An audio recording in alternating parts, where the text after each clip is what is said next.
ஏங்க அப்ப பேட்டி கொடுக்க வர்றீங்களா சும்மாதான் பேசிட்டு போறீங்களா? சும்மா பேச போறோமா? நம்ம பேட்டாக்கு தான் பேசுறோம், அது ஒரு பக்கம் கூடு. அந்தந்த கட்சியில இருப்பாங்கல்ல, அந்த கட்சிக்காகவே நிறைய பேர் பேச வருவாங்க. அவங்கள எங்க பக்கத்துல உட்கார வச்சு கேள்வி கேட்பாங்க 4 பேரு.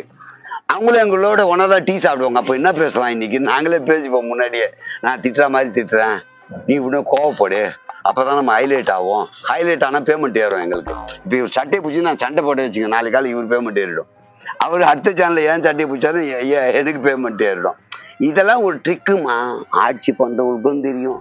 இதெல்லாம் பண்ணவே மாட்டோம். பண்ண மக்கள் பணக்காரன் ஆயிட்டான்னா அரசியல்வாதி குடும்பம் நடத்த முடியாது, அதாவது அரசியலே நடத்த முடியாது. அவங்களுக்கும் தெரியும். இந்த எதிர்கட்சி அல்லது மற்ற கட்சிக்காரங்களும் அந்த டைம்ல ஆவேசமா இப்படி பேசுவாங்க.